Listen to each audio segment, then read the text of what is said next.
நீங்க சாதிக்கணும்னு ஆசைப்படுறீங்களா? ரொம்ப பெரிய விஷயம் மந்திரம்லாம் அதுல கிடையாதுங்க. ஒரு சில விஷயங்கள் மட்டும் ஃபாலோ பண்ணா போதுமானது. ஃபர்ஸ்ட் ஒன் திங், உங்களுக்கான அச்சீவ்மெண்ட் ஐ மீன் உங்களுக்கான எய்ம் அப்படிங்கிறத ஒன்ன ஃபிக்ஸ் பண்ணி வச்சுக்கோங்க. ஒன்று. ரெண்டாவது, எய்ம் ஃபிக்ஸ் பண்ணிட்டு அதுக்கடுத்து நம்ம 24 மணி நேரம் லேசியாவே நம்ம வீட்ல இருந்தோம்னா நம்மளால பண்ண முடியாது.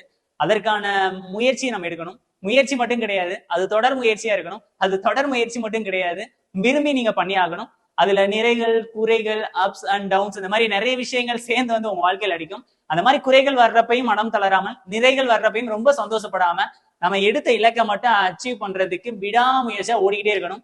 1 மாதம் ஆகலாம், 2 மாதம் ஆகலாம், 5 மாதம் ஆகலாம், ஏன் 1 வருஷம் கூட ஆகலாம். பட் ஆனா கட்டாயமா உங்க விஷயத்துல நீங்க விடாப்புடியா கடுமையான உழைப்பை போட்டுட்டே இருந்தீங்க அப்படின்னா டெஃபினட்டா உங்க ரீச் அடிச்சலாம். அதே மாதிரிதான் நமக்கான கோல். ஒரு எக்ஸாம்ஸ் தவறிடுச்சு அப்படின்னா அதை பத்தி எல்லாம் நம்ம ஃபீல் பண்ணலாம் கூடாதுங்க. அந்த விஷயத்துல இருந்து நம்ம என்ன லேர்ன் பண்ணிக்கிறோம் அப்படின்னா நம்ம எப்படி மெழுகேற்றணும், நம்ம என்னென்ன லெசன்ஸ் படிக்கணும், எப்படி நாலேஜை பில்டப் பண்ணணும், எப்படி எக்ஸாம்ஸ் ஸ்டேட் ரேங்க் அடிக்கணும், டாப் ரேங்க்ல வரணும், விட்டதை பிடிக்கணும்னா சொல்லிட்டு அந்த லெவல்ல ஃபுல் ஃபோக்கஸ்டா படிக்கணும். திருப்பி ஒண்ணு சொல்றேன், நாய் குறைக்குதேன்னு சொல்லிட்டு நீங்க வாட்டு சுத்தி முத்தி பாத்துக்கிட்டே இருக்காதீங்க. அது வாட்டு குறைச்சிக்கிட்டே தான் இருக்கும். நம்ம வேலை, நம்ம ஒர்க், நம்மளுடைய ஜாப், நம்மளுடைய ஃபேமிலி அப்படிங்கறத ஒரு சந்தோஷமா ஒரு நெக்ஸ்ட் லெவலுக்கு எடுத்துட்டு போறதுக்கு ஃபுல் ஃபிளஜ்டா இறங்கி படிங்க. டெஃபினட்டா வரக்கூடிய எக்ஸாம்ஸ் உங்களுக்கானது. இது பிடிச்சிருந்தா உங்க ஃப்ரெண்ட்ஸுக்கு ஷேர் பண்ணுங்க. Thank you so much.